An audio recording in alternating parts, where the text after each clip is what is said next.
نبی صلی اللہ علیہ وسلم نے فرمایا انسان اللہ سے دعا مانگتا ہے، زندگی بھر مانگتا رہتا ہے، اور اللہ زندگی بھر دعاؤں کو قبول کرتے رہتے ہیں، لیکن اس کو نظر نہیں آ رہا ہوتا، اس کو نظر کہ اللہ اپنے طریقے سے دعا قبول کرتا ہے۔ اگر اللہ ایسے دعا قبول کرے نا، آپ نے ادھر کہا اے اللہ میری تنخواہ ڈبل کر دے،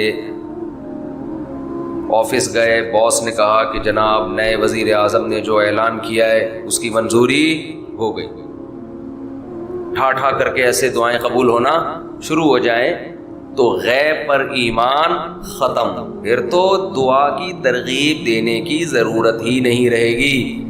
سب لوگ مصلی لے کے مسجد میں آ جائیں گے، سارا دن دعائیں مانگتے رہیں گے کہ اللہ سے جو مانگو ملتا ہے، خربوزہ مانگو خربوزہ ملتا ہے، تربوز مانگو تربوز ملتا ہے، افطاری میں پکوڑے مانگو پکوڑے ملتے ہیں، سموسے مانگو بھوک لگ رہی ہے کیا کریں سموسے ملتے ہیں، جو مانگو وہ ملتا ہے۔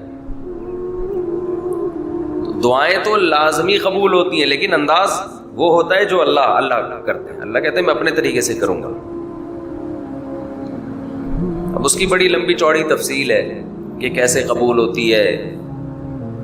بعض دفعہ جو چیز مانگ رہے ہیں اللہ وہی دے دیتا ہے آپ کو، بعض دفعہ اس کا متبادل دے دیتا ہے، آلٹرنیٹ دے دیتا ہے، بعض دفعہ نہ آلٹرنیٹ دیتا ہے نہ وہ چیز دیتا ہے۔ کوئی مصیبت آنے والی ہوتی ہے، اس دعا کی برکت سے اس مصیبت کو ٹال دیتا ہے۔ آپ اپنے بیٹے کے لیے بچی کے لیے دعا مانگ رہے ہیں اس کو ٹھیک کر دے، وہ ٹھیک نہیں ہوئی لیکن دوسری نے بیمار ہونا تھا، اللہ نے اس سے وبا کو ٹال دیا۔ تو جن کا غیب پر ایمان ہوتا ہے وہ تو مانگتے ہیں، اللہ سے مانگتے ہیں۔ پتہ ہے بھائی یہ ہو نہیں سکتا کہ جس خدا نے کہا ہے کہ میرے سامنے ہاتھ اٹھاؤ، حدیث میں آتا ہے اللہ میں اتنی غیرت ہے کہ جب کوئی اللہ کے سامنے ہاتھ اٹھا کے مانگتا ہے تو اللہ کو خالی ہاتھ لوٹاتے ہوئے حیا آتی ہے۔ بڑے سیٹ کے پاس کوئی بھکاری جائے اور پیسے مانگے اور وہ اس کو دھتکار دے تو بھکاری کہے گا نا یار نام تو بڑا سنا تھا آپ کا، بڑے سخی ہو۔ تو اللہ کو حیا آتی ہے کہ ان ہاتھوں کو خالی لوٹائے، دیتا ہے لازمی۔ تبھی ہم نے اہل اللہ کو دیکھا ہے کہ مانگتے بہت ہیں، بڑی لمبی لمبی دعائیں مانگتے ہیں۔ لوگ ان کو بے وقوف سمجھتے ہیں کہ یار یہ ہر وقت مصلی پہ ہاتھ دعائیں مانگتے رہتے ہیں لمبی لمبی، ملتا تو کچھ ہے نہیں۔ انہیں پتہ ہے کہ یہ بہت ملتا ہے اللہ سے مانگنے سے، لیکن اللہ کا انداز ایسا ہوتا ہے کہ صرف وہ مانگے جن کو غیب پر یقین ہے۔ یعقوب علیہ السلام ساری زندگی مانگتے رہے اللہ تعالیٰ سے، اس مانگنے کا بدلہ کیا ملا ہے؟ دوسرا بیٹا بھی اللہ نے چھین لیا۔ عجیب بات ہے یا نہیں؟ پہلا بیٹا گم ہوا تو اللہ سے اس کے ملنے کی دعائیں مانگتے رہے۔ دعا کیا قبول ہو رہی ہے؟ قحط پڑ گیا، کھانے پینے سے بھی گئے، اس سے بڑی مشکل، راشن لینے کے لیے بھیجا مصر اپنے بیٹوں کو، تو دوسرا بیٹا بھی بولو گیا، وہ بھی بادشاہ نے رکھ لی۔ روتے روتے آنکھوں کی بینائی چلی گئی۔ آپ کی اولادیں آپ سے کیا کہنے لگیں؟ تاللہ تفتأ تذکر یوسف، اللہ کی قسم آپ یوسف کو ابھی تک یاد رکھا ہوا ہے۔ حتی تکون حرضا او تکون من الہالکین، آپ کی جان نہ چلی جائے۔ تو زبان سے یہ نہیں کہا کہ میں اللہ سے مانگ مانگ کے تھک گیا ہوں لیکن اللہ دینے کے لیے تیار نہیں ہے، میرا تو دوسرا بیٹا بھی گیا۔ جب دوسرا بیٹا بھی گیا ہے نا، اس وقت یہ الفاظ کہیں کہ آنکھوں کی بینائی چلی گئی۔ گھر والے کہنے لگے کیا آپ کو ابھی تک یاد ہے؟ کچھ چیزیں غیر اختیاری ہوتی ہیں، اپنے اختیار سے غم کو سوچنا یہ شریعت میں جائز نہیں ہے، لیکن کچھ چیزیں انسان کے اختیار میں نہیں ہوتی۔ وہ غم جو آپ کے اختیار میں نہیں ہے اس پہ آپ کو گناہ نہیں ملتا، بلکہ صبر پہ ثواب ملتا ہے۔ شریعت میں حکم یہ ہے کہ غم کو بھول جاؤ، اس کو ایک ہی چیز کو لے کے مت بیٹھے رہو۔ لیکن حضرت یعقوب علیہ السلام کو اپنے بیٹے سے اتنی محبت ظاہر ہے اس بیٹے میں بہت ساری خصوصیات تھیں، وہ جانتے تھے کہ اللہ ان کو پیغمبر بنائے گا، کہ اتنے عرصے کے بعد بھی آپ کے دل سے غم نہیں نکلا، لیکن اس غم کو لے کر زندگی گزار دی، کسی کے سامنے اللہ کی شکایت نہیں کی کہ میرے ساتھ کیا ہو رہا ہے۔ اور دعا قبول کیسے ہو رہی ہے کہ دوسرا بیٹا بھی گیا، بیٹوں نے آ کے بتایا کہ آپ کے بیٹے نے چوری کی تھی جس کی وجہ سے بادشاہ نے اس کو رکھ لیا۔ قال بل سولت لکم انفسکم امرا، باپ نے کہا تم نے جیسے پہلے ایک کہانی گڑھی تھی دوبارہ سے ایک کہانی گڑھ لی ہے۔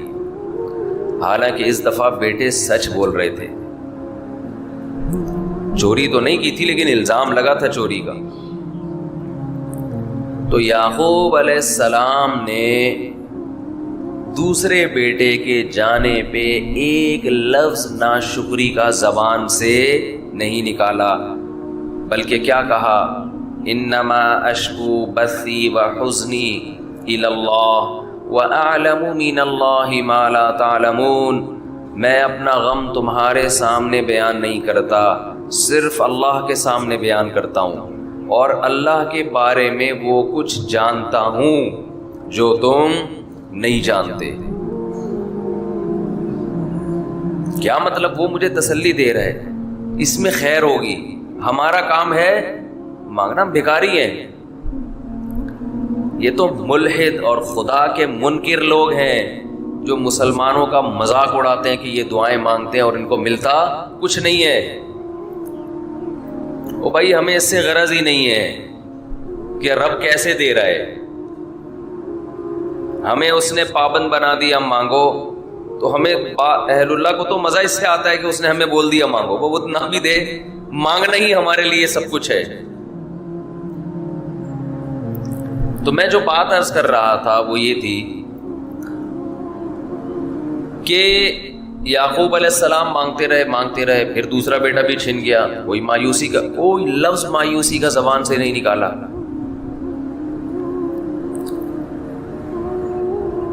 تو حدیث میں آتا ہے کہ ایک بندہ مسلسل دعا مانگتا ہے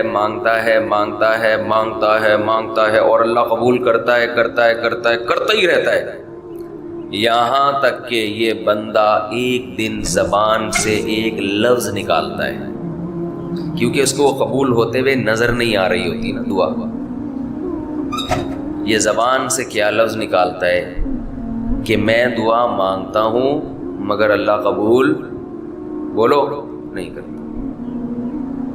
جیسے معاذ اللہ نقل کفر کہ یعقوب علیہ السلام اگر کہہ دیتے کہ اللہ کئی سال سے دعا مانگ رہا تھا بیٹا مل جائے، مگر تو نے تو دوسرا بھی چھین لیا، لہذا ثابت یہ ہوا کہ میں مانگتا تو ہوں لیکن اوپر والا قبول بولو نہیں کرتا۔ اگر یہ لفظ زبان سے نکالتے جیسے کہ آج کل لوگ نکالتے ہیں زبان سے، تو حدیث میں آتا ہے یہ جو جملہ زبان سے نکالا ہے اس کے بعد سے اللہ قبول کرنا چھوڑ دیتے ہیں، اس سے پہلے ہو رہی تھی، آپ نے یہ لفظ کہہ دیا اس کو ہلکا سمجھ کے، اللہ کے ترازو میں یہ کلمہ یہ چھوٹا سا جملہ بہت بھاری ہے اللہ کی غضب کو دعوت دینے کے لیے۔ اللہ کہتے ہیں مجھے تانا دے دیا کہ میں قبول نہیں کرتا۔ گھروں میں جھگڑا ہوتا ہے نا، عورت کہتی ہے مرد کھلا کھلا کے تھک جائے، بیوی کہتی ہے ہاتھ تنگ کیا ہوا ہے کھلاتے نہیں ہو، بعض دفعہ آدمی کو غصہ آتا ہے کہ اب میں ہاتھ اپنا تنگ کر کے دکھاؤں گا، اب انڈے نہیں لے کر آؤں گا۔ میں کہتا ہوں چنگیز خان بھی، اگر آپ کوئی چنگیز خان کی اولاد ہے نا، اس میں بھی اتنی طاقت نہیں ہے کہ بیوی کہے کہ 6 انڈے چاہیے اور وہ ان 6 کو 4 کر کے دکھا دے، یعنی آج 4 انڈے آئیں گے 6 نہیں آئیں گے۔ کوئی ہے ایسا مائی کا لال؟ کوئی ایسا مائی کا لال پیدا نہیں ہو۔ تو استنبول کیسے فتح کرو گے؟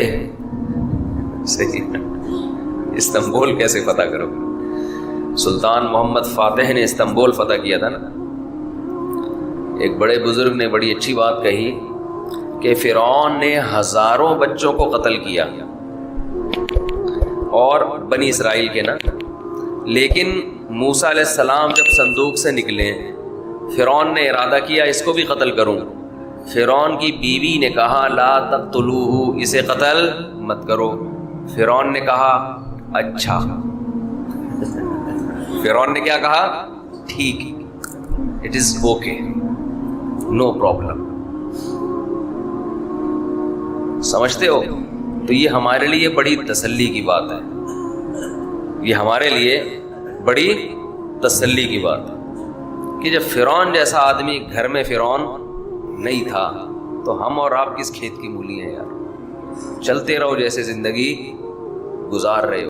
سورہ معارج کی ان آیتوں پر درس چل رہا ہے کہ اللہ تعالیٰ نے انسان کی ایک عادت بیان کی کہ انسان ہے جلد باز، اور خواہش نفس سے مغلوب ہو کے اپنی دل کی خواہش کو پوری کرنے کے لیے انجام سے بے خبر ہو کے کام کرتا ہے۔ تو چونکہ یہ بہت اہم آیت ہے، اس لیے کئی ہفتوں سے اسی پہ ہی میں اٹکا ہوا ہوں، لیکن کیا کرے گا، کوئی بات نہیں۔ تفسیر کے لیکچر جو میرے پراپر ہوتے ہیں وہ تو میرے چینل پہ ڈلتے ہیں نا، الحمد سے لے کے والناس تک، وہ آپ دیکھ سکتے ہیں۔ یہ جو بیان ہوتا ہے اس میں واعظ و نصیحت والا عنصر غالب ہوتا ہے، تو واعظ و نصیحت میں ایک ہی آیت کو آپ 10 سال بھی بیان کر سکتے ہو۔ تو جلد بازی والا عنصر ہم سب میں ہے۔ جلد بازی کا مطلب انجام سے بے خبر ہو کے کام کرنا۔ کہتے ہیں نا بے وقوفوں کی اقسام کیا ہے؟ ایک قسم تو یہ ہے کہ جلد بازی میں کام کرنا پھر سوچنا، اس سے بڑی قسم یہ ہے کہ جلد بازی میں کام کرنا اور نقصان ہو جائے تو پھر بھی نہ سوچنا۔ تو ہم لوگ اس لیول پہ، اللہ کا شکر ہے ہمارا لیول ہر چیز میں بہت ہائی، یعنی ہم لوگ بہت سارے کام کرتے ہیں، اس پہ ہمیں نقصان ہوتا ہے، سوچے سمجھے بغیر کام کر رہے ہوتے ہیں، نقصان ہوتا ہے، تو یہ نہیں کہ چلو اگلی دفعہ میں ہم احتیاط کریں گے، آئندہ یہ غلطی نہیں کریں گے، کام کرنے کے بعد بھی نہیں سوچتے۔ اور اس سے بڑا بے وقوف وہ ہے، 3 درجے ہوتے ہیں ہر چیز میں، آپ کو پتہ ہے نا، ہر چیز میں 3 اسٹیپ ہوتے ہیں، ایک بے وقوف، ایک اس سے بڑا بے وقوف، اور ایک انٹرنیشنل بے وقوف۔ ہماری کنڈیشن پتہ ہے کیا ہے؟ جلد بازی میں کام کیا سوچے سمجھے بغیر، اس کے تمام نتائج اور پہلوؤں پہ غور کیے بغیر کام کیا، پھر جب اس کا نہیں سوچے سمجھے بغیر نقصان ہو گیا تو بھی نہیں سوچ رہے، یہ ڈبل بے وقوف۔ اس سے بڑے بھی ہم بے وقوف ہیں، وہ یہ کہ پھر ہم ڈالتے ہیں تقدیر پہ، یار کیا کریں، مقدر میں یہی لکھا ہوا تھا، تو اب وہ تو مقدر سے کون لڑ سکتا ہے؟ بھائی مقدر کی تقدیر کی بات اس وقت کی جائے گی جب آپ نے کام کرنے سے پہلے سوچا ہو، اس کے نتائج بھی سوچے ہوں، اس کے کیا فائدے ہو سکتے ہیں، کیا نقصانات، پوری ذمہ داری کے ساتھ مشوروں کے ساتھ کام کیا، اللہ کی طرف سے اب نقصان ہو گیا تو پھر شریعت کہتی ہے کس پہ ڈالو بھائی؟ مقدر پہ۔ اب تقدیر سے کوئی لڑ نہیں سکتا۔ ایسے موقع پہ ہے کہ تقدیر کا استعمال، دیکھو ایک آدمی بیمار تھا، آپ کا دوست تھا، آپ اس کو ہاسپٹل لے کر گئے، یہی کرو گے نا آپ؟ یا آپ بولو گے مقدر میں لکھا ہے تو مرے گا، نہیں لکھا ہے تو نہیں مرے گا، تڑپنے دو؟ یہ تقدیر کا غلط استعمال ہو رہا ہے کہ نہیں ہو رہا؟ وہ کہے گا ابے مجھے ہاسپٹل لے کے جا، میرا بخار دیکھ کہاں جا رہا ہے۔ پھر ڈاکٹر 2 قسم کے تھے، ایک اناڑی، ایک بڑا سینئر ڈاکٹر، آپ اناڑی کے پاس لے گئے جس کو ابھی تجربے ہے نہیں، وہ ابھی نیا بندے مارنا شروع کیے اس نے، آپ اس کے پاس لے گئے، پھر بندہ مر گیا، آپ کہو گے بھائی مقدر میں تھا مر گیا، یہ مقدر کا غلط استعمال ہوا کہ نہیں ہوا؟ غلط استعمال۔ لیکن نہیں، آپ کیا اس کو اچھے ڈاکٹر کے پاس لے گئے، جو میڈیسن ڈاکٹر نے دی، دوائیں دی، ہر طرح سے آپ نے پوری کوشش کی، پھر بھی بندہ مر گیا۔ اب شریعت کیا کہتی ہے بھائی؟ تقدیر سے کوئی لڑ نہیں سکتا. ڈاکٹر خود بھی تو مر جاتے ہیں نا بھائی. اب اللہ نے مارنا ہی لکھا ہوا تھا, ہم نے تو سارے اسباب بچانے کے اختیار کر لیے, اب اللہ ہی کسی کو مارنا چاہے بھائی تو پھر تقدیر سے کون لڑ سکتا ہے؟ یہاں صبر ہے, یہاں تقدیر کا استعمال. لیکن آپ نہ ڈاکٹر کے پاس لے کے جا رہے ہیں, بلکہ آپ کیا کریں گے, اچھا والا بندہ کھڑا ہوا ہے, آپ نے چاقو نکال کے گلا کاٹ دیا, اگلا بولے گا کیا کیا تو نے؟ آپ کہیں گے مقدر میں تھا, موت کا ایک ٹائم متعین ہے, مقدر میں تھا, مرنا مر گیا. چاقو سے مرنا لکھا ہوا تھا, چاقو سے ہی مرے گا, بندوق سے نہیں مرے گا.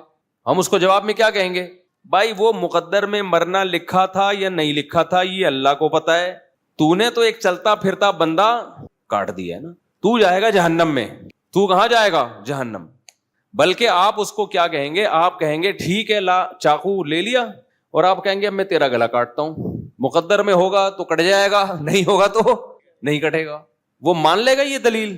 تو شریعت نے ہمیں جو تقدیر کے استعمال کا حکم دیا, وہ حکم ایسے موقع پہ دیا ہے جب, کیونکہ بہت سارے کام ایسے ہوتے ہیں آپ کامیابی کے تمام اسباب اختیار کر لیتے ہو پھر بھی نہیں ہوتا, کیونکہ اللہ کے ارادے کے بغیر کام ہوگا نہیں. ایسے موقع پہ ہمیں حکم ہے کہ بھائی آپ اپنے قوائف پورے کر لو. اب کس پہ ڈالو گے؟ اللہ پہ. آپ کام کیے بغیر اللہ پہ نہیں ڈال سکتے. تو ہم لوگ بے وقوفی کے 3 درجات: کام سوچے بغیر کرنا, نقصان ہو جائے تو پھر بھی مت سوچنا کہ چلو آئندہ کے لیے, اور تیسری اس سے بڑی ہماری بری خصلت, اپنی حماقتوں سے نقصان ہوا ہے اور پھر تقدیر کے عقیدے کا سہارا لے کے تسلی حاصل کرنے کی کوشش کرنا, تاکہ ہمیشہ کے لیے غلط کرنا سیکھ جائیں. ہم ہمیشہ کے لیے کیا سیکھ جائیں؟ ایک آدمی نے مجھے کہا جاپانیوں کی عمریں لمبی ہوتی ہیں, پاکستانیوں کی کم ہوتی ہیں, تو کیا اللہ نے ان کی تقدیر میں لمبی عمر لکھی ہوئی ہے؟ میں نے کہا ان کی تقدیر میں اللہ نے لمبی عمر لکھی ہوئی ہے, اور ساتھ میں یہ بھی لکھا ہوا ہے کہ اپنی صحت کا بہت خیال کریں گے, کھائیں گے ایسی چیزیں, برگر پیزے نہیں کھائیں گے. تو یہ ساری چیزیں تقدیر میں ہیں, اللہ کے علم میں پہلے سے ہے نا. تو جاپانیوں کے بارے میں اللہ نے کو علم ہے کہ یہ سب لائف اسٹائل بہت اچھا ہوگا, تمیز کی زندگی ہوگی, لہذا یہ 100 سال جئیں گے, تو وہ مقدر ہی کے حساب سے مرتے ہیں. ہمارے بارے میں اللہ نے پہلے سے لکھا ہوا ہے کہ یہ برگر کھا کھا کے برگر بن جائیں گے, کولیسٹرول کے ڈبے اور گھی کے کنستر بنیں گے, اور 50 سال 60 سال سے اوپر کوئی بھی کراس نہیں کرے گا. 50 سال کے بعد ان کی بونس والی لائف شروع ہوگی. تو ہر چیز تقدیر سے ہے, ہر چیز تقدیر سے ہے, لیکن اسباب بھی تقدیر میں ہی لکھے ہوئے ہوتے ہیں, اللہ کے علم میں پہلے سے ہوتا ہے. جب شام میں وبا پھیلی ہے نا حضرت عمر کے دور میں, تو صحابی رسول جو شام جا رہے تھے نا لشکر لے کے, پتا چلا کہ جی شام میں تو طاعون کی بیماری پھیل گئی ہے. اب ظاہر ہے وہاں جانے کا مطلب ہے آپ بھی اس وائرس میں اپنے اوپر بڑا خطرہ ہے. تو اب صحابہ کی جماعت وہیں رک گئی شام سے تھوڑا پہلے, غالباً عبیدہ ابن جرہ رضی اللہ تعالیٰ عنہ تھے غالباً. تو انہوں نے اب مشورہ کیا بھائی کیا کریں ہم, بعض صحابہ نے مشورہ دیا ہمیں واپس جانا چاہیے. تو انہوں نے کہا ٹھیک ہے ہم نہیں جاتے, وہاں وبا پھیلی بھی, ہمیں مرنے کا خطرہ ہے, تو واپس چلو. تو کسی نے کہا اللہ کی تقدیر سے بھاگ رہے ہو آپ, تقدیر میں موت لکھی ہے تو آئے گی, تقدیر سے کیوں بھاگ رہے ہو؟ انہوں نے بڑا پیارا جواب دیا, فرمایا نعم نفر من قدر اللہ الی قدر اللہ, ہم اللہ کی تقدیر سے بھاگ کے اللہ کی تقدیر ہی کی طرف جا رہے ہیں. تقدیر میں مرنا ہے تو زندہ ہونا بھی تو تقدیر میں لکھا ہوا ہوتا ہے کہ زندہ رہے گا, یہ ابھی نہیں مرے گا. ٹھیک ہے نا, سمجھ میں آ رہی ہے بات کہ نہیں آ رہی؟ تو ہمیں کیا پتا ہماری تقدیر میں زندگی ہے یا موت ہے, ہمیں کیا پتا؟ تو ہم زندگی کے اسباب اختیار کریں گے. زندہ بچ گئے تو اس کا مطلب مقدر میں زندگی لکھی ہوئی تھی اور ہم بھاگ کے مقدر سے دور بھاگ رہے تھے اپنے, تو ہمیں نہیں پتا. تو اسی پر آزمائش ہے ساری کہ بھائی ہمیں کیا پتا کیا لکھا ہوا ہے, اس لیے ہم سے وہ پوچھا جائے گا جو ہم کر رہے ہیں. سمجھ میں آ رہی ہے بات کہ نہیں آ رہی ہے؟ تو تقدیر کا عقیدہ وہاں استعمال کیا جائے گا جہاں آپ کی طرف سے قواعد پورے ہوں پھر بھی رزلٹ نہ آئے. تو وہاں کیا سوچیں گے بھائی, پھر مسلمان صبر کرتا ہے, غیر مسلم ڈپریشن میں جاتا ہے, اسٹریس میں جاتا ہے کہ یہ کیا ہو گیا. کیسی زبردست آیت قرآن کی, یا ایھا الذین آمنوا لا تکونوا کالذین کفروا وقالوا لاخوانہم اذا ضربوا فی الارض او کانوا غزا لو کانوا عندنا ما ماتوا وما قتلوا لیجعل اللہ ذلک حسرۃ فی قلوبہم. ہوا یہ تھا غزوہ احد میں بہت سارے صحابہ شہید ہو گئے.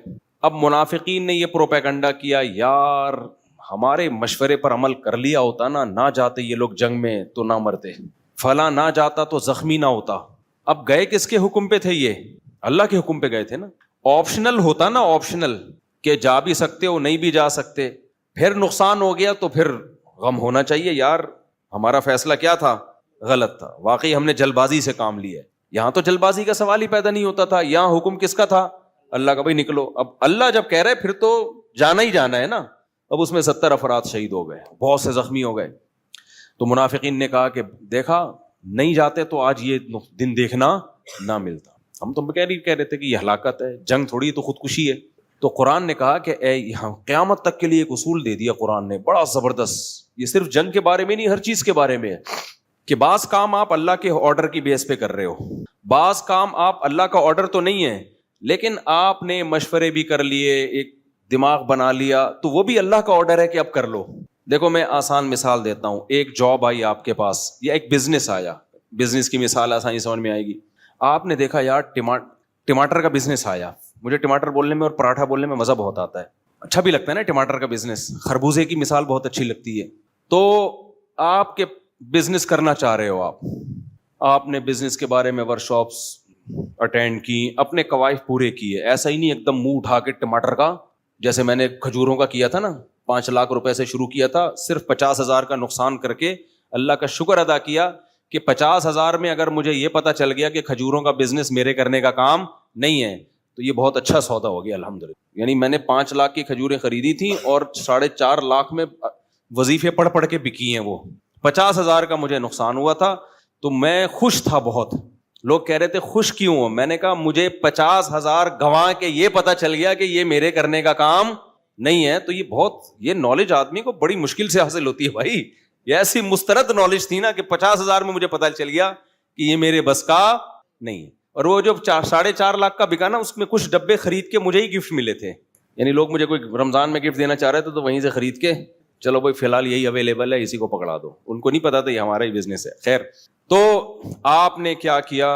پورا مشورہ کیا، ورکشاپ تاجروں سے ملے، بھائی اس طرح سے کیا جاتا ہے، اتنی انویسٹمنٹ میں ہوگا، سارے مشورے لے کے اور دے دنا دن جو بھی ٹماٹر کا بزنس کر رہا تھا آپ نے اس کو دیکھا کہ یار سارے ہی ترقی کر رہے ہیں.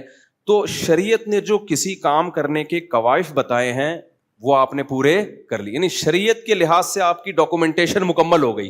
ایک ڈاکومنٹیشن ہوتی ہے نا ویزے کے لیے، ایک جاب کے لیے، ایک ہر کام کرنے کے لیے اللہ بھی کوئی ڈاکومنٹ مانگتے ہیں. اللہ کہتے ہیں یہ ڈاکومنٹیشن مکمل کر لو، اس کے بعد اگر نقصان ہوا نا تو تمہیں ثواب دوں گا میں، کیونکہ پھر وہ میں نے دلوایا ہے نقصان، پھر اس میں تمہارا قصور نہیں ہے. اور اگر یہ ڈاکومنٹیشن کے بغیر تم نے کوئی کام کیا پھر نقصان ہوگا، نقصان بھی ہوگا اور حماقت کا گناہ بھی ملے گا تمہیں. آسان مثال دیتا ہوں. آپ کہہ رہے تھے میں سگریٹ پیتا ہوں تو میں ایک دم فریش ہو جاتا ہوں. سگریٹ پیتا ہوں تو میں کیا ہو جاتا ہوں؟ فریش، ایک دم ناک سے بھی دھواں، منہ سے بھی دھواں، انجوائے کرتا ہوں لائف کو. تو آپ نے اپنے آپ کو سگریٹ کا عادی بنانے کا فیصلہ کر لیا. اللہ میاں کیا کہتے ہیں؟ یا ایھا الذین آمنوا اطیعوا اللہ واطیعوا الرسول واولی الامر منکم. نہیں، اس سے پہلے فَإِن تَنَازَعْتُمْ فِي شَيْءٍ فَرُدُّوهُ إِلَى اللَّهِ وَالرَّسُولِ وَإِلَى، ایک اور آیت ہے وَلَوْ رَدُّوهُ إِلَى الرَّسُولِ وَإِلَى أُولِي الْأَمْرِ مِنْهُمْ لَعَلِمَهُ الَّذِينَ يَسْتَنبِطُونَهُ مِنْهُم. اس آیت کا حاصل یہ، اس میں میں کئی دفعہ بیان کر چکا ہوں کہ جو جس فیلڈ کا ماہر ہے نا، جب تمہارے اندر یہ صلاحیت نہ ہو کوئی فیصلہ کرنے کی، کوئی خبر جب تمہیں ملے تو اس کے ماہرین سے معلومات لو. تم یہ کووڈ کے دنوں میں نے آیتیں بہت پڑھی تھیں کہ بھائی جو بھی خبر جب ہمارے پاس آئے گی تو اس کے اہل سے پوچھا جائے گا. شریعت کی بات آئی ہے، علماء سے، مجتہدین سے پوچھا جائے گا. حدیث کی بات آئی ہے، محدثین سے پوچھا جائے گا. سمجھ رہے ہو؟ میڈیکل سائنس سے متعلق کوئی بات آئی ہے تو کس سے پوچھا جائے گا؟ ڈاکٹروں سے پوچھا جائے گا. اس میں مفتیوں سے پوچھا. یہ میں اس لیے آیت پڑھتا تھا کہ لوگ ہم سے پوچھتے تھے کورونا میں کیا کرنا چاہیے. میں کہتا تھا کورونا یہ ڈاکٹروں کا کام ہے، یہ مفتیوں کا شعبہ نہیں ہے. تو ڈاکٹر سے پوچھو گے کیا کرنا چاہیے کیا نہیں کرنا چاہیے. سمجھ رہے ہو؟ تو آپ نے کیا کیا؟ سگریٹ پینے سے پہلے اللہ میاں نے کہا کہ بھائی اگر تم یہ چاہتے ہو کہ یہ پیو اور تم یہ چاہ رہے ہو اس سے تمہاری صحت اچھی ہو جائے تو ڈاکومنٹ مکمل کرو پہلے، اس کے بعد تمہیں پرمیشن دوں گا. وہ ڈاکومنٹ کیا ہے؟ بھائی تم صحت اچھا کرنا چاہ رہے ہو نا تو کس سے پوچھو؟ ڈاکٹروں سے پوچھو کہ یہ جو میں ایک دم فریش ہو جاتا ہوں، ایک دم مزہ آنے لگتا ہے، تو یہ کیا ہے؟ جب ڈاکٹروں سے آپ پوچھو گے 1 ڈاکٹر 2 ڈاکٹر 3 ڈاکٹر، وہ کہیں گے بھائی یہ وقتی فائدہ ہے، اس کے بعد آپ اس کے عادی ہوتے چلے جاؤ گے، پہلے 1 ڈبی پھر 2 ڈبی پھر 10 ڈبی پھر سارا دن ڈبے ہی ڈبے، پھر پورا دھواں ہی بن جاؤ گے تم ایک دن، اتنا دھواں نکالو گے کہ ہر جگہ سے دھواں ہی نکلے گا، سمجھ رہے ہو؟ پھر دھواں ہی دھواں، اور ایک دن دھواں بن کے مارکیٹ سے شارٹ ہو جاؤ، کینسر ہو جائے گا، یہ ہو جائے گا، وہ ہو جائے گا، بھوک ختم ہو جائے گی، پھر پینی پڑے گی قبض ختم کرنے کے لیے سگریٹ پیتے ہیں سگریٹ والے لوگ، ان بیچاروں کو واش روم نہیں آتا جب تک سگریٹ نہ پی لیں۔ یہ ہم نے تو، ہمارے دوست ہر طرح کے رہے ہیں، ہمارے ایک دوست سے سگریٹ نہیں پیتے تھے، 48 گھنٹے گزر جاتے تھے، ان کو بیت الخلاء کی زیارت نصیب نہیں ہوتی، کہتے ہیں جب تک 2 ڈبے خالی نہیں کروں گا مجھے زہر لگے گا یہ بیت الخلاء۔ کس قدر عذاب میں ڈال دیا یار۔ خیر، سگریٹ کے بھی میں نقصانات پر بیان نہیں کر رہا، آپ نے وہ جو شریعت نے ڈاکومنٹس کہا ہے نا، وہ ڈاکومنٹیشن مکمل نہیں کی۔ اللہ میاں نے کہا بھائی پیپر لے کر آؤ، تمہیں ڈاکٹروں نے پرمیشن دی ہے کہ نہیں دی؟ ساری دنیا کے ڈاکٹر مخالف ہیں، نہیں آپ نے یہ ڈاکومنٹیشن مکمل کیے بغیر آپ نے کہا سگریٹ سے چونکہ میں پیتا ہوں تو ایک دم فریش ہو جاتا ہوں، لہذا یہ جسم میں انرجی بھر دیتی ہے، یہ انرجی بوسٹر اس کا نام ہونا چاہیے۔ سگریٹ کے ڈبوں پہ آپ نے کیا لکھوا دیا؟ انرجی بوسٹر، اور پی پی کے اب آپ کو نقصان ہونا شروع ہو گیا۔ اب آپ کہہ رہے ہو اصل میں تو یہ طاقت کا ایک ٹونک تھا، لیکن جو کینسر ہو گیا یہ کس کی قدرت ہے؟ اللہ کی قدرت ہے۔ خدا سے کون لڑ سکتا ہے؟ تو اللہ کہے گا یہ کینسر میرے کہنے سے نہیں بلکہ تیری کیا تو میں نہیں ہے، لیکن تیری حماقتوں کی دنیا میں تجھے سزا دی ہے، دنیا میں تجھے، اب تو تڑپے گا، چیخے گا، چلائے گا۔ اللہ بچائے سب کو یار اس عذاب سے، کیسے تڑپتے ہیں بیچارے۔ تو ٹھیک ہے، توبہ کا دروازہ تو اللہ نے کھولا ہوا ہے نا، توبہ تو اب بڑے سے بڑے گنہگاروں کی بھی ہے، تو اللہ کی رحمت ہے، لیکن دنیا کی سزا تو مل گئی نا، دنیا کی سزا تو مل گئی۔ یہاں پر اگر وہ تقدیر کا سہارا لیتا ہے، بھائی یہ کس کی طرف سے ہوا ہے؟ اللہ کی طرف سے، تو پرلے درجے کا بے وقوف اور پرلے درجے کا احمق، یہ احمق کہلائے گا، یہ عقل مند نہیں کہلائے گا۔ تو ایک ڈاکومنٹیشن کس کی طرف سے ہوتی ہے؟ یعنی وہ ضروری نہیں کہ پیپر پہ ہو جائے گی، ایسے بھی ٹھیک ہے، اگر شروع میں کھڑے ہونا ممکن نہیں تھا، بیٹھ کے پڑھ لی، اگلی رکعت میں ہمت ہو گئی تو اگلی میں کھڑے ہو جائیں، ہر طرح سے ٹھیک۔ کچھ عرصے سے تلاوت دعائیں وغیرہ پڑھتے ہیں روانی کے ساتھ، کچھ الفاظ کی ادائیگی زبان سے نہیں ہوتی، متعدد دفعہ زور لگا کر تکلف کے ساتھ تلاوت کرنا پڑتا ہے، نہ زور لگایا کرو، اس سے دماغ، گلا بعد میں خراب ہوگا، دماغ پہلے خراب ہوگا، وہمی بن جاتا ہے آدمی۔ نارملی بس روانی سے پڑھیں، اور اگر قرآن پڑھنا نہیں آتا کسی قاری سے سیکھنا شروع کر دیں اور پڑھتے رہیں، بس زور وور زیادہ نہ لگایا کریں، وہمی ہو جاتے ہیں۔ میں نے بہت لوگوں کو پاگل ہوتے ہوئے دیکھا ہے، ایسے پاگل ہوئے ہیں کہ پھر ٹھیک ہی نہیں ہوئے، وہ صحتیں بھی برباد ہو گئی ڈپریشن میں جا کے۔ تو اس لیے کسی بھی چیز کو اس طرح سے اپنے اوپر مسلط نہ کیا کرو۔ مفتی صاحب، آپ کے لطیفوں اور قصوں کی کثرت، گستاخ سیاست دانوں کی بیجا تعریفیں، اور قرآن والی غلطی پر کھل کر ندامت اور اعتراف نہ کرنا، ان چند باتوں پر عارفی نامہ کو آپ سے شدید بدگمانی ہے۔ آپ اعتراف یا وضاحت کچھ تو کریں۔ اچھا، ورنہ نور العارفین صاحب اپنا دم توڑ جائیں گے۔ توڑ دیں بھائی، نور العارفین صاحب جو بھی ہیں، جو توڑ سکتے ہیں توڑ دیں۔ کون سے گستاخ سیاست دان کی میں نے حمایت کی ہے بھائی؟ اور پہلی جملہ کیا تھا؟ قصوں اور کہانیاں، تو جو بھی قصے کہانی ہوتے ہیں کوئی سبق کے لیے ہوتے ہیں، بلا وجہ کوئی شو تو نہیں ہو رہا ہوتا یہاں پہ۔ پورا 1-1.5 گھنٹے کا بیان ہوتا ہے، اس میں چند لطیفے آ جاتے ہیں جو کوئی موٹیویشن کے لیے ہوتے ہیں، وہ تو اچھا ہے، اس سے فائدہ ہوتا ہے لوگوں کو۔ اور باقی جو بات ہے وہ قصے کیوں دوبارہ چھیڑ رہے ہیں؟ اس پہ پوری وضاحت ہی میں 1 گھنٹے کا کلپ بھی ریکارڈ کروا دیا میں نے، اور اس پہ پوری وضاحت دے دی، تو ختم ہو گئی بات۔ پھر بھی کسی کو چھیڑنا ہے تو چھیڑ دے۔ ابھی کوئی مولوی صاحب میرے خلاف کفر کے فتوے دے رہے ہیں ہر جمعے کو، کہ یہ کافر ہو گیا، اس کے پیچھے جو نماز پڑھے وہ بھی کافر ہو گیا، ہر پھر اگلے دن بیان ہوگا، اگلے جمعے میں پھر بیان، یہ کافر ہو گیا، اس کے پیچھے جو نماز پڑھے وہ بھی کافر ہو گیا۔ قریب میں ہی ہے، ہماری کمیٹی والے پہنچ گئے اس کے پاس تفتیش کے لیے، یہ نہیں کہ اس کو منع کرنے، کمیٹی کے بعض لوگ منع کرنے نہیں، پوچھنے کے لیے کہ واقعی ہمارے امام سب کافر ہو گئے۔ مجھے بڑا غصہ آیا، میں نے کمیٹی کے چند جو 2-4 لوگ پہنچے تھے، سب نہیں، میں نے کہا تم کیوں اس کے پاس جا رہے ہو نالائقو؟ کہہ رہے نہیں وہ بھی مفتی ہے۔ میں نے کہا بھائی وہ روحانی عامل ہے، وہ بنیان سونگتا ہے عورتوں کے، حقیقت ہے، وہ مفتی کہاں سے ہو گیا؟ اب اس کو تکلیف مجھ سے یہ نہیں ہے کہ میں نے کیا کہا کیا نہیں کہا، اس کو تکلیف یہ ہے کہ میں عاملوں کے خلاف بولتا ہوں، تو اس کو تو موقع چاہیے مجھ پہ کفر کا فتویٰ لگانے کا۔ اور میں نے کہا دوسری بات، اگر تم نے اس کے فتوے کو ماننا ہے تو تم سب کا نکاح تو ٹوٹ گیا، پھر وہ تو یہ کہہ رہا ہے جو اس کے پیچھے نماز پڑھتا ہے اس کا نکاح ٹوٹ گیا۔ میں نے کہا رنڈوے ہو اس وقت، تو تم لوگ رنڈوے ہو۔ تو فتنہ فساد الگ چیز ہے، اصلاح الگ چیز ہے۔ سوسائٹی میں اصلاح کی کوشش کیا کرو، فساد کی کوشش مت کیا کرو۔ اگر کوئی کسی کو قتل کرے باقی جو گستاخ سیاستدانوں کی حمایت، تو بتاؤ نا کون گستاخ سیاستدان ہے جس کی میں نے حمایت کی؟ اگر کوئی کسی اور گستاخ کے فتوے لگانے کی اتھارٹی کس کے پاس ہے، یہ بھی ایک اہم مسئلہ ہے. یہ تھوڑی کہ کوئی بھی کسی کو جب چاہے گستاخ کہہ دے. اس کا معیار کیا ہے؟ کیا پاکستان میں بے گناہ لوگوں کے قتل نہیں ہوئے اسی بات پہ؟ ابھی تو پھر یہ حساس ٹاپک ہے، میں اس پہ بات کروں گا، ایک ایشو بن جائے گا. ورنہ ہمارے پاس جو رپورٹیں ہیں نا، جو کتنے بے گناہ، میں نے اس پہ بیان بھی کیا تھا کینیڈا جانے سے پہلے، کہ کتنے بے گناہ لوگ ہیں جن پہ گستاخیوں کے الزام لگے ہیں، اور وہ کسی نے اپنی دشمنی نکالی. کچھ لوگوں پہ صحیح الزام بھی لگے ہیں، ایسا نہیں ہے، لیکن بہتوں پہ غلط الزام بھی لگے ہیں، صرف کسی نے اپنی دشمنی نکالی ہے.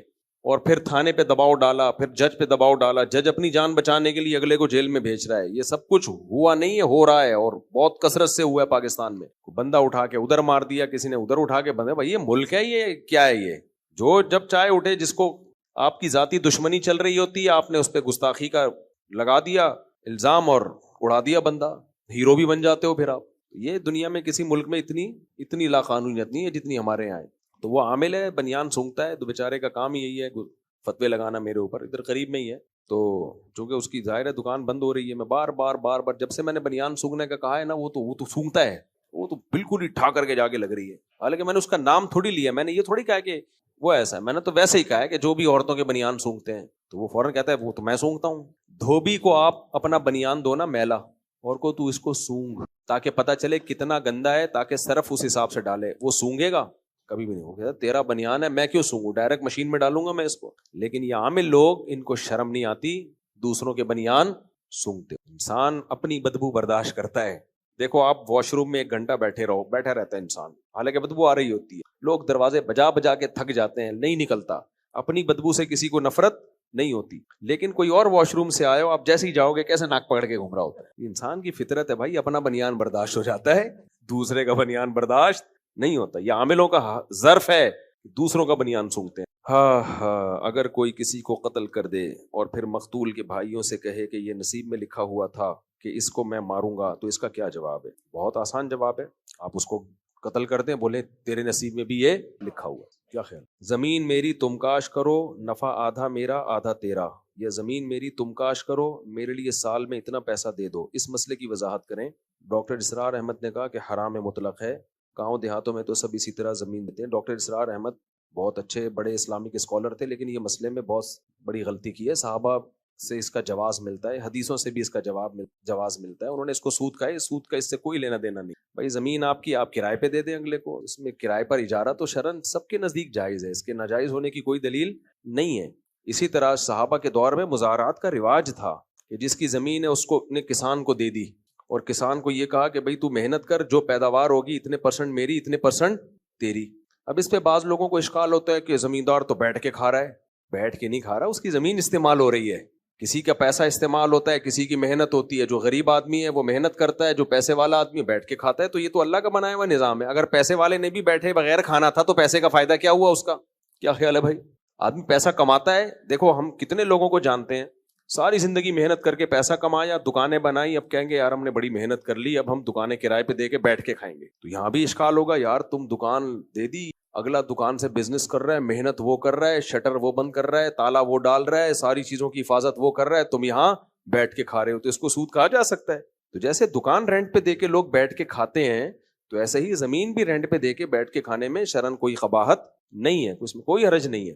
ہاں ایک چیز ناجائز ہے اس میں، جو حدیث میں ممانعت ہے، وہ یہ ہے کہ جب زمیندار زمین کسان کو دے گا تو، اور کسان کو یہ کہا کہ پوری زمین پہ تم نے ٹماٹر اگانے ہیں مثلاً، تو یہ جائز نہیں ہے کہ یہ والے ٹکڑے سے جو پیداوار ہوگی یہ تمہاری ہوگی، باقی ساری کس کی ہوگی؟ میری.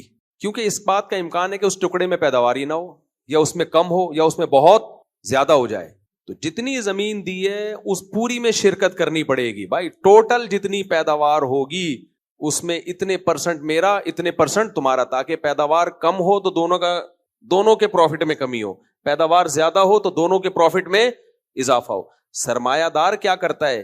اضافہ سارا خود، اور اس کو اسپیسیفک ایک چیز پکڑا دی. نا یہ اس مزدور پہ ظلم ہے بھائی. اگر پیداوار زیادہ ہوگی تو اس کا حصہ بھی زیادہ ہو جائے گا، پیداوار کم ہوگی تو اس کا حصہ اگر کم ہوگا تو تمہارا حصہ بھی کم ہو جائے گا. جیسے مشارکت اور مضاربت میں ہوتا ہے، آپ نے پیسہ لگایا تو نفع نقصان پہ ہوتا ہے بھائی. پروفٹ بڑھے گا تو اس کا بھی مارجن آف پروفٹ بڑھ جائے گا، پرسنٹیج کے حساب سے یہی فائدہ ہوتا ہے. تو زمین مزارعات پہ دینا بھی جائز ہے، یعنی کہ ایک کی زمین ہو اور دوسرے کی محنت ہو اور پیداوار کو وہ لوگ پرسنٹیج کے حساب سے شرکت کر لیں، اور کرائے پہ دینا بھی شرعاً جائز ہے کہ آپ نے زمین دے دی، بھائی مجھے کرایہ چاہیے اس کا، جیسے مکان کرائے پہ دیتے ہو آپ۔ امریکہ میں موجود اور وہیں کی نیشنلٹی کا حامل ایک نوجوان جو جسمانی طور پر خاصا مضبوط اور ذہنی طور پر معذور ہے، اس کے والدین اس کی شادی پاکستان میں موجود ایک لڑکی سے جو خود بھی تھوڑی سی ایب نارمل ہے اور اپنی سوتیلی ماں کے زیر کفالت ہے، اس سے کرنا چاہ رہے ہیں۔ کیا کوئی غلط بات تو نہیں ہے؟ کیونکہ لڑکے کو شادی یا طلاق کے مسئلے پر دیگر دنیاوی معاملات میں کچھ نہیں پتا، جو اس کے والدین کو بتا دیتے وہی کرتا ہے۔ آپ سے رہنمائی کا طالب ہوں کہ لڑکے کے نانا نے مجھ سے کہا ہے کہ آپ سے رہنمائی حاصل کروں۔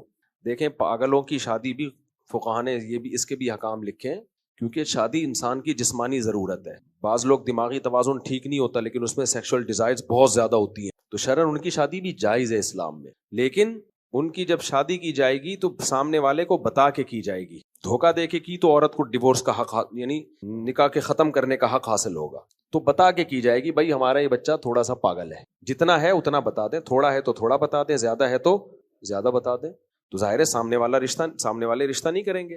ہاں، اگر سامنے والوں میں کوئی معذوری ہے، وہ بھی معذور بچی ہے، تو ان کو پتا ہے کہ بار ہماری بچی کے لیے کوئی رشتہ آئے گا نہیں، تو ہو سکتا ہے وہ کر دیں۔ تو یہ آپس کی انڈرسٹینڈنگ سے، دونوں کے ولی کی اجازت سے شرعاً جائز ہے، اس میں کوئی گناہ نہیں ہے۔ تو پھر دونوں کی نگرانی ماں باپ ہی کریں گے، ظاہر ہے، کیونکہ ان کو ایسے تو نہیں چھوڑا جا سکتا، دونوں پاگل ہیں، دو پاگل ایک جگہ جمع ہو جائیں تو آپ کو پتا ہے کہ تو بہرحال شریعت میں یہ جائز ہے، بشرطے کہ دونوں کے ولی اس پہ راضی ہوں، پھر جائز ہے۔ نکاح میں اللہ نے بہت وسعت دی ہے، ہمارے سیکولر لبرل لوگ تو نہیں مانتے نا، کیونکہ تو زنا کے قائل ہیں۔ میرے جاننے والوں میں ایک شادی ایسے ہوئی ہے کہ لڑکا معذور ہے، لڑکا ڈسیبل ہے، ذہنی طور پہ تھوڑا معذور ہے، تھوڑا نہیں کافی زیادہ معذور ہے، لیکن لڑکے والے ہیں کروڑ پتی، ارب پتی۔ اب جو لڑکی ہے وہ طلاق یافتہ بھی ہے، انتہائی درجے کی غریب بھی ہے، تو اس لڑکی نے خود ہی اس معذور سے شادی کی۔ کیوں کی ہے شادی؟ میرے پاس یہ کیس آیا تھا، لڑکے کی ماں نے کہا ہمارا بیٹا معذور ہے لیکن ہم نے شادی کرنی ہے کیونکہ اس میں ڈیزائرز ہیں، بالغ ہو گیا، پتہ چل جاتا ہے نا ماں باپ کو، بھائی اس میں خواہش بہت زیادہ ہے، تو اب ہم کہاں شادی کریں؟ میں نے کہا جو راضی ہو جائے اس سے کر دیں، جو راضی ہو جائے، دھوکہ نہ دیں کسی کو، اور لڑکی کو بھی دھوکہ نہ دیا جائے، ایسا نہ ہو کہ باپ پہنا دے کہ بھی چلو۔ تو ان کے لیے ایک رشتہ آیا کہ انتہائی غریب لڑکی، طلاق یافتہ بھی، تو صورت کی بھی کوئی اچھی نہیں تھی، تو اس لڑکی کے ماں باپ، اس لڑکی والے اپنی بیٹی کو لے کے گھوم رہے ہیں، کوئی ان کو صحیح آدمی مل نہیں نا شادی کے لیے، تو لڑکی سمجھدار ہے، طلاق یافتہ ہے، بچے بھی ہیں اس کے، تو لڑکی راضی ہو گئی۔ کیوں راضی ہوئی؟ بھائی میں انتہائی غریب گھرانے کی ہوں، تو مجھے میرا شوہر تو نہیں پالے گا لیکن ساس سسر مجھے مجھے گھر میں اتنے بڑے بنگلے میں ٹھکانہ مل جائے گا، تو کوئی بات نہیں، میں شوہر کو سنبھال لوں گی، کوئی بات نہیں، لیکن مجھے ایک ٹھکانہ مل جائے گا۔ تو لڑکی کے ماں باپ نے بھی سوچا ہماری بیٹی گھر گھر دھکے کھاتی پھر رہی ہے، کبھی اس کے گھر ملازمت، عزت بھی محفوظ نہیں ہے، تو اسلام نے بہترین حل دیا ہے، بھائی اگر آپ کو کوئی رشتہ ایسا لگتا ہے کہ آپ سمجھتے ہو کہ آپ کے لیے بہتر ہے تو آپ کر دیں شادی اس کی۔ تو انہوں نے شادی کر دی، وہ خوش ہے الحمدللہ، کیونکہ اس کو ایک بڑا گھر مل گیا، اچھا خاندان مل گیا، تو اور اس لڑکی سے کوئی بھی نارمل آدمی شادی کے لیے تیار نہیں تھا۔ تو جہاں دھوکا ہوگا وہاں جائز نہیں ہے، جہاں دھوکا نہ ہو وہاں دونوں کی میوچل انڈرسٹینڈنگ سے جب وہ دونوں خوش ہیں تو کسی تیسرے کو کباب میں ہڈی بننے کی کیا ضرورت؟ ممکن ہے کوئی سیکولر لبرل لوگ بولیں لو ایک اچھی بڑی لڑکی معذور کے حوالے کر دی، بھائی وہ لڑکی خوش ہے اس پہ، ٹھیک ہے نا، کیونکہ وہ ویسے ہی گھروں میں جا کے معذوروں کی خدمت کر کے پیسے کما رہی ہوں، یعنی میں اپنے شوہر معذور کی خدمت کر کے پیسے کما لوں، اچھا نہیں ہے کیا؟ مجھے وراثت بھی ملے گی، مجھے اولاد معذور نہیں ہوتی، بعض دفعہ شوہر کوئی ڈسیبل ہوتا ہے تو ڈاکٹر کہہ دیتے ہیں کہ اولاد میں یہ بیماری نہیں آئے گی، تو مجھے اولاد مل جائے گی، مجھے ایک اچھا سسرال مل گیا۔ تو ہر ایک کو ساری نعمتیں نہیں ملتی، کچھ چیزوں سے بعض دفعہ دستبردار ہونا پڑتا ہے۔ تو میرے پاس آیا کیس، میں نے کہا بھائی جب لڑکی بھی خوش ہے اور آپ لوگ بھی اس لڑکی کو ایکسیپٹ کر رہے ہو تو لڑکی کی بھی عیش ہیں، مزے ہیں بھائی، ورنہ وہ مجھے پتا تھا وہ بیچاری گھر گھر کے دھکے کھا رہی تھی۔ ہمارے لبرل لوگوں کے پاس تو یہی ہے کہ بس اس کو کہیں ماسی بنا دو، اور کوئی حل ان بیچاروں کے پاس نہیں، ان کے لیے تو نہ تعلیم کے پیسے ان کے پاس کچھ بھی نہیں ہے، اور اگر تعلیم حاصل کر بھی لے تو ڈیزائرز تو لڑکی میں بھی ہے نا، خالی تعلیمی ہر چیز کا علاج تھوڑی ہے، خواہشات تو اس میں بھی ہیں، تو زنا کی طرف جائے گی، پبلک پراپرٹی بنے گی وہ۔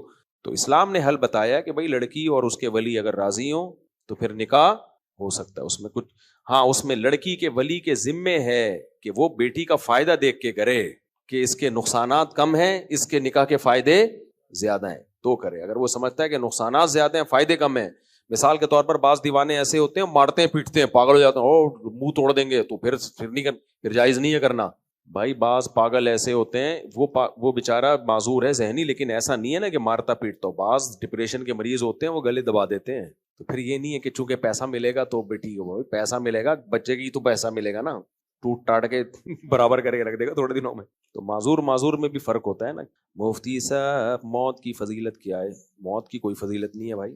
اللہ کی راہ میں موت کی فضیلت بہت ہے, شہادت جسے کہتے ہیں وہ تو فضیلت ہی فضیلت ہے. آگے مرنے کی کوئی خاص فضیلت ابھی تک رپورٹ آئی نہیں ہے سامنے. اچھی موت کی فضیلت ہے, نیک اعمال پہ موت.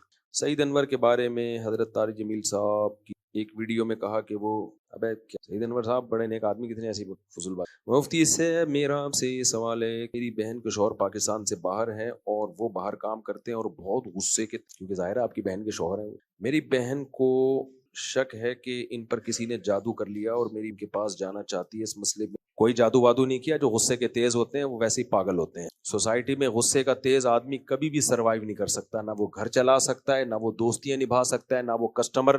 دیکھو ایئر ہوسٹس سے عبرت حاصل کیا کرو, پیسوں کی خاطر کتنا برداشت کرتی ہے یار. جہاز میں اتنی لمبی لمبی فلائٹوں میں جاب کرنا خدا کی قسم آسان کام. میں کہتا ہوں کنڈکٹر کی جاب آسان ہے ایئر ہوسٹس سے. لوگ مرتے ہیں کہ لڑکیاں مرتی ہیں ایئر ہوسٹس بنے. کنڈکٹر ہر اڈے پہ اتر جاتا ہے نیچے, ٹھیک ہے نا, تھوڑی دیر میں, اور چلو مولوی صاحب صوفی صاحب دھکے بھی دیتا ہے لوگوں کو, چلو آگے. آپ نے تمیز سے بات نہیں کی نا, تھوڑی دیر برداشت کرے گا, اس کے بعد اسی سٹائل میں بھر کے گالی بھی پارسل کر دے گا. آپ دھکا دے کے نیچے بھی اتار دے گا آپ کو. آگے بیٹھا ہوگا گٹکا کھا رہا ہوگا, پان کھا رہا ہوگا. ایئر ہوسٹس کی جاب شروع میں دیکھنے میں لگتی ہے کہ یار دیکھو جہاز میں کتنا صاف ستھرا لباس پہن کے جا رہی ہے. بھائی آپ ایک سال 2 سال جہازوں میں سفر, حدیث میں آتا ہے سفر سقر. سفر جو ہے یہ سقر ہے, سقر جہنم کو بولتے ہیں, یعنی ٹینشن ہے سفر.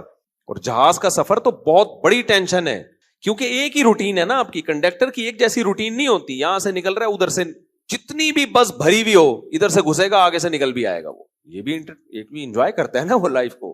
یہاں سے گھسا, سب سے کرائے لے کے, اس کی جیب کبھی نہیں کٹتی, سب کی کٹے گی جیب, کنڈکٹر کی نہیں کٹے گی. یہاں سے گھسا ادھر سے نکل آیا.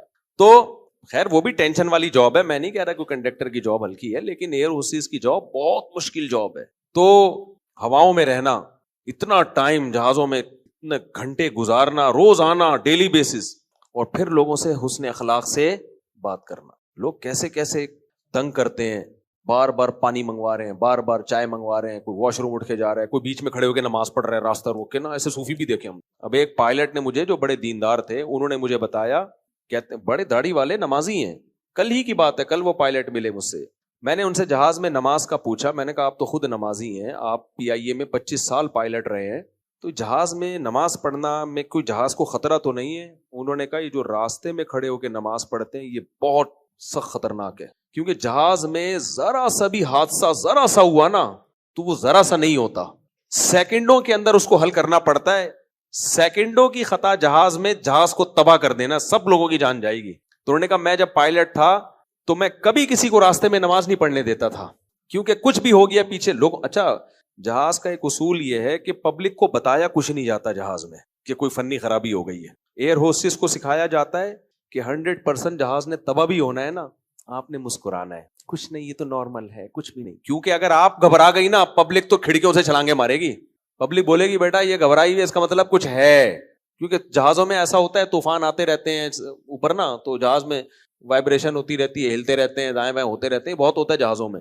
تو اس میں جہاز کا جو عملہ ہے اس کو یہ سکھایا جاتا ہے بھائی جتنی بھی, کیونکہ جب ایمرجنسی ہوگی پبلک اگر بھگدڑ مچ گئی تو پھر تو گئے کام سے. پبلک تو سیٹ بیلٹ باندھ کے بیٹھی رہے آرام سے, شور نہ مچائے, شور مچایا تو ان کے خود اوسان خطا ہو جاتے ہیں. تو ان کو تو یہ سکھایا جاتا ہے بھائی جب تباہ ہوگا نا خود ہی پتہ چل جائے گا ان کو کہ کہیں اور پہنچ گئے ہم, فرشتے نظر آئیں گے, اس سے پہلے آپ نے کیا کرنا ہے, ریلیکس. تو اب کل کی بات ہے, ہمارے دوست ہیں PIA میں 25 سال پائلٹ رہے ہیں, دعوت تھی, بیان بھی تھا, دعوت بھی تھی. انہوں نے بتایا, میں نے نماز کا ان سے پوچھا نا, تو میں چاہتا ہوں تاکہ تحقیق کروں نا کہ واقعی کھڑے ہو کے بیچ میں کیونکہ بیچ میں ہی جگہ ہوتی ہے زیادہ تر.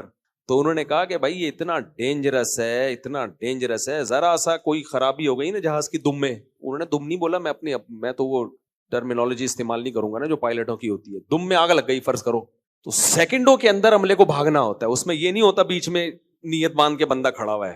تو بہت بڑے مسائل ہوتے ہیں. پھر ایک نمازی نہیں, انہوں نے کہا میں حج کی پرواز لے کے جا رہا تھا تو میں نے اور کہتے ہیں میں نے تو حادثے دیکھے بھی ہیں نا, وہ تو خود پائے 25 سال جس نے جہاز اڑایا ہوگا, کہہ رہے ہیں ہم نے حادثے فیس کیے ہیں. اچھا میں کئی پائلٹوں سے ملا ہوں, بعض دفعہ جہاز میں جو کو پائلٹ ہے وہ بھی گپ شپ کے لیے آ جاتے ہیں کبھی, جو فارغ ہوتے ہیں نا, تو میں ان سے بہت پوچھتا ہوں, میں نے ایسے ایسے واقعات جہازوں کے دیکھے تو میں تو سناتے ہوئے ڈر رہا ہوں کہ لوگ سفر نہ کرنا چھوڑ دیں. ایک پائلٹ نے مجھے بتایا, میں شاید سعودی عرب جا رہا تھا, کو پائلٹ تھے وہ, یا کو نہیں ہوں گے, کو کے کو ہوں گے بہرحال, تو بیٹھے ہوئے گپ شپ ہو رہی, میں نے کہا آپ اتنے عرصے جہاز اڑا رہے ہیں, کوئی حادثہ؟ انہوں نے کہا میں نے ایک حادثہ دیکھا. ہم نے خیر ہم جہاز اڑا رہے تھے, رشیا جا رہے تھے ہم. انہوں نے کہا رشیا والے نے پی کے اڑاتے ہیں جہاز, تو رشیا میں جہاز میں کبھی بھی جس ٹریک پہ جہاز جا رہا ہوگا سامنے والا, یہ W11 نہیں ہے کہ اسی ٹریک پہ آ رہی ہو این وقت پہ دائیں بائیں کر لیا. W11 میں تو ایسا ہوتا ہے جا رہا ہے وہ بھی سامنے آ رہا ہے, کوئی پرابلم کی بات نہیں, این وقت پہ جب پہنچیں گے وہ تھوڑا ادھر ہو جائے گا, یہ تھوڑا ادھر. جہازوں میں ایسا نہیں ہوتا کیونکہ اتنی اسپیڈ ہوتی ہے. تو کہتے ہیں وہ کوئی پی کے اڑا ہوگا بیچارہ پائلٹ, بیچارہ تو نہیں کہنا چاہیے اس کم وقت کو. کہہ رہے ہیں جب اتنا قریب پہنچ گیا نا, سامنے سے آ رہا تھا, غلط ٹریک پہ چڑھ گیا تھا, کہ ہمارے اور اس کے درمیان ڈیسیژن یعنی فیصلہ کرنے کا صرف 10 سیکنڈ رہ گئے تھے جب ہمیں پتہ چلا ہے. تو جہازوں میں کچھ ایسے حالات لگے ہوتے ہیں جو آپ کو فوراً الرٹ کر دیتے ہیں. تو جہاز میں جو فوراً اس نے الرٹ کیا, آواز آئی نا کہ رائٹ, اس کا مطلب ہوتا ہے رائٹ پہ ٹرن کر لو, آگے کوئی خطرہ ہے. اور اس پائلٹ کو میسج گیا کہ لیفٹ. کہہ رہے 10 سیکنڈ کے اندر پائلٹ جو ہے نا اس کے اعصاب مضبوط ہونے چاہیے, کیونکہ وہ ابھی جب دیکھا نا آگے سے جہاز آ رہا ہے بھائی, وہ تو پورا اس کو وہ تو ٹکرا جاتا ہے. کہہ رہے 10 سیکنڈ میں فیصلہ کیا ہے تو فوراً پائلٹ نے اس کو جہاز کو ادھر گھمایا ہے. تو پائلٹ بھی اگر پی کے بیٹھا ہوا ہو, یوں یوں گپے مار رہا ہے, 4 شادیوں کی باتیں کر رہا ہے وہاں بیٹھ کے ہیں بھائی, تو پروگرام تو بڑھ گیا نا پھر. تو 10 سیکنڈ کے اندر کہہ رہے ہیں فوراً جو ہے نا اس نے ایسے کیا اور وہ والے پائلٹ نے ایسے, تو وہ یہ پکڑو نا, کہہ رہے ہیں دونوں جہاز ایسے گئے, وہ ادھر سے آیا اور یہ یوں گئے. پیچھے پبلک کو کچھ بھی نہیں پتا, پبلک تھوڑا سا یوں ہوئی ہے, کہہ رہے ہیں واہ بھائی